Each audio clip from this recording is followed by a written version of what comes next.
Hello friends, आप सब लोगों का स्वागत है मेरे यूट्यूब चैनल में। मुझे बहुत खुशी है कि आप इस वीडियो को देख रहे हैं। मैं हूं डॉक्टर अर्पणा और मैं शेयर करती हूं आप लोगों के साथ कुछ हेल्थ टिप्स। साथ ही हम बात करते हैं कुछ बीमारियों के बारे में भी, कैसे उनके सिम्टम्स के साथ डील किया जाए और होम्योपैथी कैसे आपको मदद कर सकती है। तो दोस्तों, आज हम लोग बात करेंगे एलर्जिक राइनाइटिस के बारे में। तो इससे पहले कि मैं ये टॉपिक शुरू करूं, आप लोगों से कहना चाहूँगी कि अगर आपने मेरा चैनल अभी तक नहीं सब्सक्राइब किया तो इसको सब्सक्राइब कर लीजिए, बेल बटन को दबाना ना भूलें, ताकि जब भी मैं कोई वीडियो पब्लिश करती हूँ या जब भी मैं लाइव कंसल्टेशंस में हूँ तो आप लोगों तक नोटिफिकेशन पहुँच पाए और आप मुझे ज्वाइन कर सके। तो चलिए शुरू करते हैं आज का टॉपिक, एलर्जिक राइनाइटिस। तो सबसे पहले समझते हैं एलर्जिक राइनाइटिस का मतलब क्या है। तो ये जो एलर्जिक राइनाइटिस है, ये आपके बॉडी का एक एलर्जिक इन्फ्लेमेटरी प्रोसेस है, स्पेशली आपके नोज़ का, जहाँ आपको बहुत ज़्यादा छींकें आती है, गले में खराश होती है, नाक में आपको खारिश हो सकती है, सर में भारीपन और सर में दर्द भी रह सकता है। तो ये कुछ सिम्टम्स हैं एलर्जिक राइनाइटिस के। और एलर्जिक राइनाइटिस आपको हो सकता है कि सीजनल हो, एक पर्टिकुलर सीज़न में आपको ये प्रॉब्लम हो, या हो सकता है आपको कभी भी ये हो, कभी भी ये प्रॉब्लम आपको रहे। तो बेसिकली एलर्जिक राइनाइटिस का जो कॉज है वो है कि धूल, मिट्टी, डस्ट, पोलन। तो इस वजह से एलर्जिक राइनाइटिस को हे फीवर या पॉलिनोसिस भी कहा जाता है, क्योंकि पोलन की वजह से भी ये होता है। और कई बारी अगर आप जैसे विंटर्स के टाइम पे ब्लैंकेट वगैरह झाड़ रहे हैं, या आप पर्दे वर्दे झाड़ रहे हैं, कारपेट झाड़ रहे हैं, क्लीनिंग कर रहे हैं घर की, तब आपको बहुत ज़्यादा नॉन स्टॉप स्नीजिंग होती जा रही है, तो इसका मतलब आपको एलर्जिक राइनाइटिस है। तो दोस्तों, ये जो प्रॉब्लम है एलर्जिक राइनाइटिस, तो अगर इसको ट्रीट नहीं किया जाए तो आगे चल के ये और रेस्पिरेटरी डिजीज़ेस का कारण हो सकती है। एक सबसे बड़ा इसका रीज़न हो सकता है कि आगे चल के एज़मा या दमे की प्रॉब्लम यानी अस्थमा की प्रॉब्लम हो जाए। तो अस्थमा के केस में भी देखा गया है कि जिनको भी अस्थमा है तो अराउंड 60 to 70% लोगों को एलर्जिक राइनाइटिस की भी शिकायत रहती है।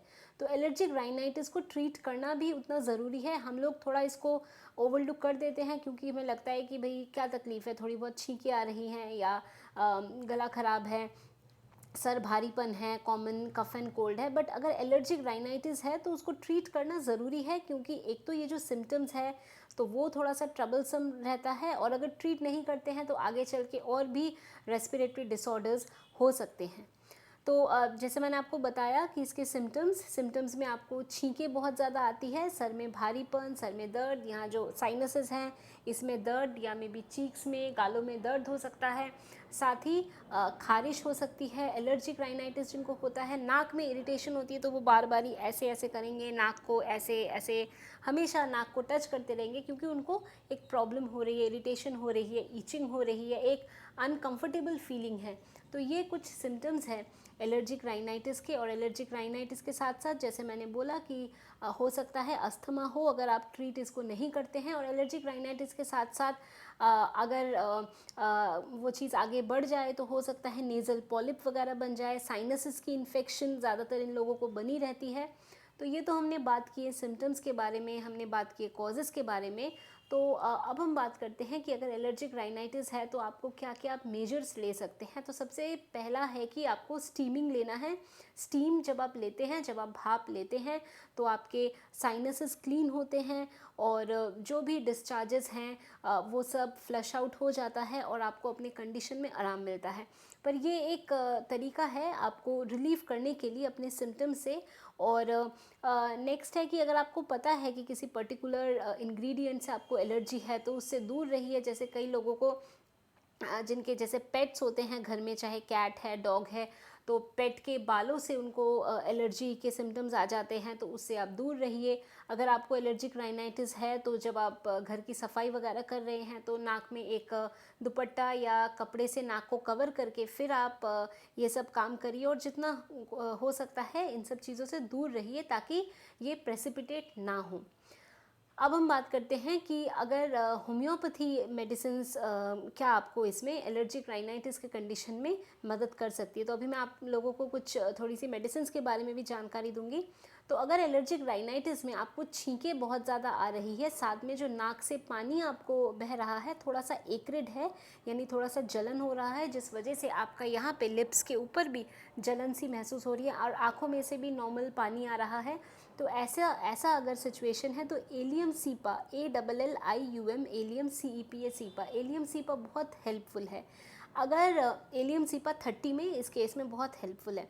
अब अगर आपको आँखों में से जो पानी आ रहा है उसमें थोड़ी सी जलन है और नाक के पानी में से इतना जलन नहीं है, बट आँखों में से जो पानी आ रहा है बहुत ज़्यादा जलन उसमें हो रही है और बहुत ज़्यादा आँखों से भी पानी आ रहा है छींकों के साथ साथ, तो उस केस में यूफ्रेशिया, EUPHRASIA, तो यूफ्रेशिया 30 उस केस में बहुत हेल्पफुल रहेगा आपके कंडीशन में।